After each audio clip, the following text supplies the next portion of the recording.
Hi, everybody. This is Robert and Ernie, and we're doing our Two Nerds and a Talk today, our shorter version of our original Awesome. We are doing a special episode tonight or today, whichever time you're listening to it, in remembrance of 9/11.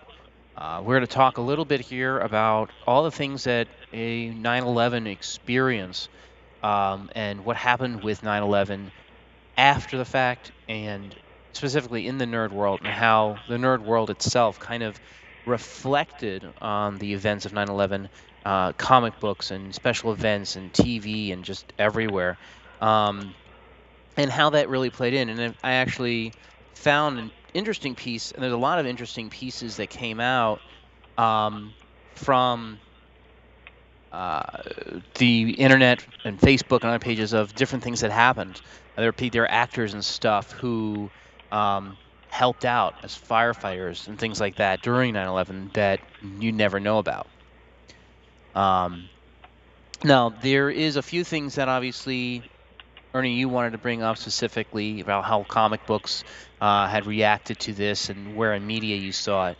But I wanted to start off with there are actually a couple of places that are not traditional comics that had a few things to say about the attack specifically. And there are a couple of them out there that um, I thought were particularly interesting. There was an artist's response, and they just are pictures and art pieces from the 9/11 or about that time frame, and what they saw or felt or had come about. Obviously, the first thing before we get into the actual comics that had them, which there are a bunch, um, the one thing is, of course, where were you?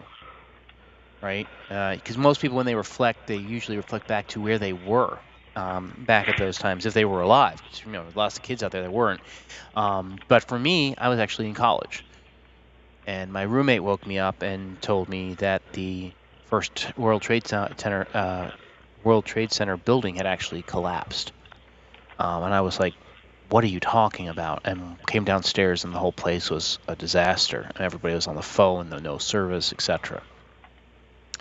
So, Ernie, where were you when the 9/11 attacks happened?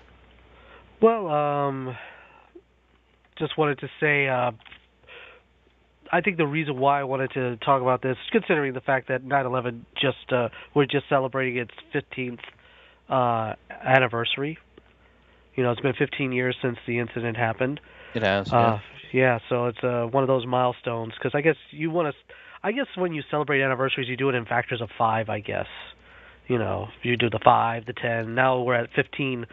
Um, for me, what holds this one particularly close to me, for one, it is one of those moments where you kind of think of when it's come up in conversation or when it's brought up in general. One of the things you think of is where were you? Hmm. Now, keep in mind, I remember this isn't my first quote unquote tragedy experience. The first one I remember was that had a pretty deep effect on me was the space shuttle exploding. Uh, Explorer? Challenger. Well, yeah, I was alive for Challenger too, though. That was like 1986, and I remember going. I was in school for that one, and it was like it was back when it was a big deal to see the shuttle launches. So it was at school. I lived overseas in Spain, so it was a little bit of time difference. So we actually saw, like, we were all in the lunchroom with the TV, and we're like watching it. And as soon as it happened, the teacher like turned it off, and then like basically had to explain oh something's happened and everything, and Right. like there were people crying, and I just remember experiencing that. So Mm. that left an impression. This one left a big impression also because I was older. I was already in the workforce. I was already in another profession, Hmm. and I just remember, and I worked for a telecommunications company, Hmm. and it was one of those moments where um I was a manager, and I remember walking around, and I remember hearing, "Oh my gosh, we're under attack." And I'm like, "Get out of town." They go, "No, it's on in the break room." So I walk into the break room, and I see all the TVs. All I see is just like this building with smoke pouring out of it. It's crazy, right? Yeah, and then I just remember going back out because I had a two-way pager with this company, and the page came through and said there's a terrorist attack. It basically laid it all out, and our direction for the management staff was to make sure that people were still like working on the phones, that we needed to provide we needed to be like operators. Mhm. But funny thing is that at that moment it was like we weren't getting any calls because the system got so taxed. Right. And then we started getting the calls because people started calling into customer service, and basically it was, can you please route me over to this? Oh, can you please? And it was just heart wrenching to hear that. So that was one of those days where we basically allowed people and there were some people that worked with us that had family there. So that was another thing, Mm. like to see the panic and like the distraught of like them not knowing. I was fortunate enough that I did have family that worked there, but they weren't there that day. See, I don't have anybody in New York that was near there, but a lot of my friends did, and they were all upset, and they couldn't reach anybody. Again, as you're saying, the systems were taxed, and no one could get through to anybody. So it was really one of those things where it's just a big tragedy like this happens, and you literally have no way of getting in contact with people. Yeah, and Um, then that's when all the fear starts to set in, right? Because mhm. then you had the other, like, as you're watching it, because I went back in there, I actually saw on TV the other plane smack into the other tower, right? And Right. I'm like, holy cow, this I can't believe this is happening. And then the rumors started with, oh my gosh, I was just online and they're saying that there's other planes being hijacked and like we have to be careful. I'm like, oh my gosh, like we where I was a really big building. And I'm Mhm. like, it would stand, and it stands out because we were in the middle of nowhere in this huge office building, and I'm like, we could be a target for all we Oh yeah. knew. Yeah. And that's when all the stuff started happening, like all the conjecture of, oh, this is the beginning of the end, it's going to be World War III, nukes, all this other stuff, and it was that moment of sheer panic, but cooler heads prevailed, and you know, I think going home that night, I just remember putting on the TV and just being transfixed, and then you get to hear all the stories of, thousands of people that were just like for whatever reason, their life was spared because that morning they missed the bus Mhm. Right. or they missed the flight or that type of stuff. You Yep. start hearing all that, and Yeah. it's just one of those moments like you don't. It's one of those things that you're somewhat kind of proud to say that you remember it, but in your heart you're kind of sad that you know that much about it. Right. And over the years, I've gone up to the city and I stayed at the Millennium Hilton, which was right across the street from the World Trade Center, World Trade Plaza, and it's right next to the church with the black iron gate, which they used to hung all the pictures and stuff on. So I used to stay at that hotel for business, and then I started staying there for just vacations. I would stay up there for a week, and I would sit there, and I would see the construction and just the sheer size. Because like TV doesn't know justice, but when you're Right. there in person and you can see, and you're just like, dear God, like being here, I could only imagine. And I would just sit there at the bench right in front of the church, and I would just like sit there and just be in awe of it all. It's Right. just one of those things that you just and I bought books over the years, photo books from the guy who was flying the chopper that day for the police doing traffic, Mhm. and he was taking pictures of the events as it occurred. So I got that book, and visited the makeshift museum that was in the church. Um, they would have all the pictures and all the like the like the fire hats, and then there were like you know pieces of the tower, like the girders that were all twisted up and everything else. And that part's actually interesting. I know there is a large market for that. A lot of people have gotten pieces of it from museums and stuff. Um, so that's actually something that just more than museums, but they're actually selling pieces of the Trade Center still, like That's big pieces, and they're using them to build memorials all over the place, all over the country. well, I Uh, know that here in some of it's getting Florida, in some of it's going into private private collections. collections, but Yeah. the large part, a lot of them are going to public memorials. Well, I know the Palm Beach County actually has a piece of one of the girders out there in front of the firehouse. I Hmm. forgot what city it's in, but they had a ceremony there as well. Yeah. It's somber. You know what I mean? Mhm. When you see that, and also they have I think it's the Children of Tuesday Morning, because it's the children of the people who were in that tragedy. Right. Like I just I It's my heart horrible. goes out to them. Yeah, Yeah. it's just very somber. It's very touching, and the way it's impacted, like, and this is what I was talking about with some people was, before 9/11, I would say the United States as a whole was pretty patriotic, so to speak.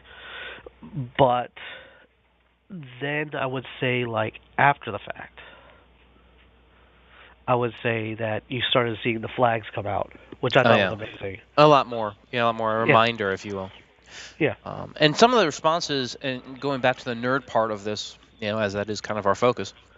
Um, there are 5 that I know, and I mentioned one already. That comic books that came out from the different publishers that actually the sales of which sponsored or funded different charities, either the American Red Cross, the Twin Towers Fund, or the World Trade First, Center first Relief Fund. responders, first Right. Who? responders. Yeah. Yeah. Exactly. Well, I Um, remember the backlash from that. I don't know if you remember, but a lot of the writers were like, "Look, we want to write a story about this because we want to promote the healing." Like, there was a time when we had to address it and speak about it and speak and get all our feelings out about it. So why not do it in our media form? I mean, granted, there were some media outlets that basically didn't want to touch it. Like, you never saw, like Friends was the most popular TV show at the time. They never once mentioned 9/11. right. But keep in mind, like, the first thing I heard about someone actually doing something was Marvel, and that was Yes. with Spider-Man number 39, I think. Yeah, there was and they also they did have it was in the Spider-Mans, a couple of the Spider-Man, I think it was 39, but they also did Heroes, which was by Marvel, and A Moment of Silence, which are more about the firefighters from the event. But those were comics they specifically built for that. Yeah, and I know they drew a little bit of heat from it, but not much, because I Oh, myself I myself would want those. Like, I hmm remember after that event, like, I remember going to see a movie. I forgot what movie it was. I think it was Spider-Man, actually. oh, the one Um, where they had the Twin Towers in, yeah, yeah, I remember they because had to go back and they had to remove it after the fact, because right, I guess it didn't play well with audiences, or the test audience or something. right, Which I thought was a cop out, but so be it. Um, safe than sorry, I guess, but still. but, like, to me, what people were saying was, I went to go see the Spider-Man, the Tobey Spider-Man, which at the time it was good. Hmm But there was a advertisement for another movie. I think it was about Flight 93, Mm. and You said it 36, right? either 39 or 36. 36. I Is just it found it. 36? Yeah, Okay. 36. Um, yeah, the all black cover. Yep. Yeah. Um, and it was a trailer for Flight 93. And when the trailer was done, I heard two people say in front of me, "Too soon," Hmm and I'm like, "Oh, I don't know if it's too soon." I think because by this point, like, all the Marvel comics came out, hmm and But also the remember, DC that's a comics came limited out. audience, though. If you're a comic book person, then you saw that. If you're not, you might not have. You know what I'm Yeah, saying? And that's kind of the catch I think there is that if you aren't a comic book person, then what were you seeing? yeah, A lot of news stuff over and over and over again that just kept talking and hitting hard on that. Um, DC did do some stuff as well, though. yeah. But they do it in the fictional world. Like, I know in Superman, I think it's Metropolis. He wasn't able to stop a missile from hitting a building, and all these innocent people ended up dying. Right. And that's when people started to really grasp the whole concept of, Superman, as powerful as he is, his real weakness is the fact that he can't be everywhere. Right. Well, that is absolutely the biggest weakness of any superhero in any context. To be honest, is that you can't really be everywhere, and then they're always gonna be something. Right. they're always going to be that fraction too late, or just at that moment, you know what I mean, when everything goes down and they're there, but it's too late for them to do anything about it. Yeah, no, absolutely. One that they talked to was 9/11, September 11th, 2001. It's called "The World's Finest Comic Book Writers and Artists Tell Stories to Remember," and it's a picture, and it has Superman facing towards the heroes, the doctors, the first responders, the police, the firefighters, and him just saying "Wow," and he's facing towards them. Um, and they had a huge amount of stories in there. So DC took a different perspective, but still took a perspective to it. That was kind of an interesting look at it.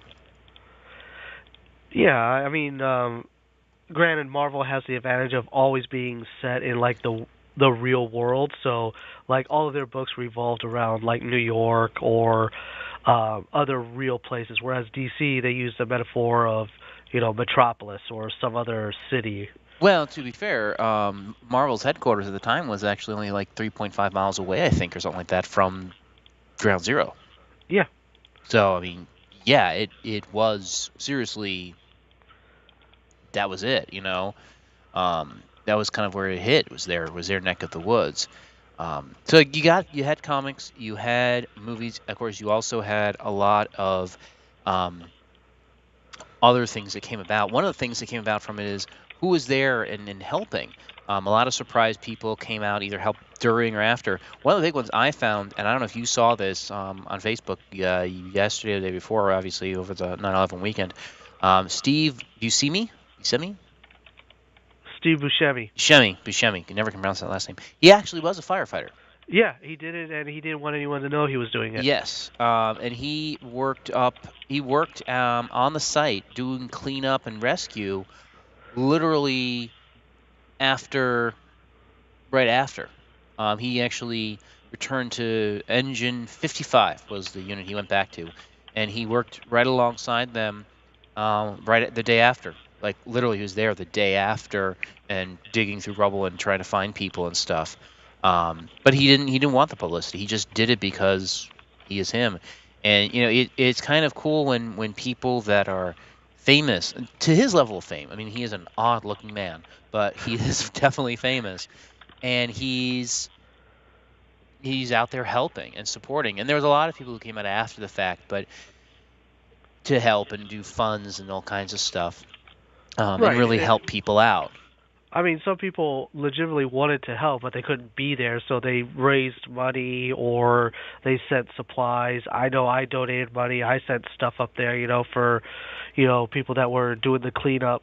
They needed like food, they needed like clean stuff. I know we sent. I know as a company, I think they sent like used cell phones for them Hmm. to use. Like it basically said, okay, unlimited usage essentially. Right. Yeah, and that's kind of the cool thing, and it's it's interesting because there's a lot of different stories, and there's a lot of celebrities who were out there or in the area or had people who were there, um, and it was kind of interesting. I believe Mark Wahlberg actually was one of them. He was actually scheduled to fly on Flight 93, and he um, canceled at the last minute. That was kind of interesting, and she was also Sarah Ferguson, who was actually supposed to be there on that date for one of her chances, or for one of her chances for children charities. So there's a lot of people who barely missed being there and almost would have been there as a thing, and they ended up helping a lot. Um, and that's really interesting. That's um, part of the backstory of it is who famous or infamous was there and was able to be a part of it, and it ended up helping a lot after the fact because their lives were saved by that. Yeah, and one of the things that I think a lot of people I thought helped was the fact that, that you had all these different entertainment groups basically coming out. Like you had the comic book community, you had Hmm. movies, they were, you had a couple like stories that dealt directly with it, and there was some stories that kind of did a roundabout about it. You know what I mean? Like Mhm. other stories about it. Like I think there was one incredibly loud and extremely close or something like that. Mhm. Right. I've heard that. Yeah. Yeah. And there was the other one with Adam Sandler where he was trying to deal with the after effects of 9/11. And he was like an important stockbroker, but then he like really lost his mind or something like that. And kind of a snapshot of like that era, but like being able to come out and talk about it and breathing it out instead of holding it in, I think we handled it quite well. You know, and and I don't think people are. Well, I mean, the country and everybody changed after that, but I don't think. I think we changed for the better. I think. In a lot of ways, yeah. I mean, and I think here's the biggest thing to think about with this in general is that it isn't a national holiday. It is a memorial. It is something that we remember. It's a somber event. We all did our moment of silence. But I think the most important thing to remember about this in nerd media and that there was a response, that we did come together, that we did provide support and try to help those. I mean, and that's something that us as nerds in the nerd community, no matter what community is, when tragedies like these happen, it's a good opportunity for all of us to show, that we're not just freaks about some weird nonsense, but we're actually here as part of a larger community, and we're just people like you are, and we're here to support and help when bad things happen. No, it's yeah. I mean, it's in thinking about like that time. Like think about how far we've come from then. Like now, I think, especially in the comic book world, some of the stories that have come since then, they're a little bit more real to life. Mm-hmm. Like I know that that comic book artists and comic book makers have pulled stories from like media, like Benghazi, Mm-hmm. the presidential elections. They've done stuff like that. So do you think 9/11 made them a lot more comfortable taking on real world fights? I mean, heck, even if you look at like the concept of Black Panther, the story that he came through, in his story, could have been any small nation going through that kind of thing. It's happened a lot of different places, and it's kind of interesting to see them taking on that kind of story where it's not pleasant, but they're doing it and they're taking it on. And yeah, okay, it's not in a real world setting, but it's a real world situation. And they're trying to be Well, more topical and well, more yeah, real world at the time. Which I think and 9/11 helped bring about is that well, and need for that and that space for that to exist. and realizing that I kind of see it like in movies that came out this year, like Batman v Superman. Hmm. That whole scene where, there's Bruce Wayne like going down the streets and that building's coming down and then the dust and like the people wandering around dazed. That was very 9/11ish. That Yeah. yes, it was. Yes, It it was. was. It was. And again, it's important to have memorials. It's important to talk about the aftermath and the backlash and the bad and good that comes from these types of events. But the one thing we have to be careful of, and I think they've handled it well, as you said, is to treat it with the reverence it deserves, with the sense of, this is something serious, this is something important. This is not We're not making light of or parodying it, but we're just giving you another outlet to reflect on the sadness of the events. And that's really the most important thing with this, is to make sure people understand that even here today in our episode, we just are paying respects to the moment of what happened and really just trying to show in our way what we see as the memorials and remembrance of the event. So I think that kind of wraps up what I had to say for this special event of the 9/11 Memorial Remembrance. If you appreciated it, let us know. Oh, as always, we're on Facebook, Twitter, Instagram, and share your thoughts of 9/11, what you saw happening in the media after 9/11, and what you saw in the nerd world that kind of paid homage to the events and did so in a respectful way, and maybe even talk about some of those ones that were not so respectful. Um, so that's all I had, and until next time, it's me and it's Ernie saying, have a great day. Bye.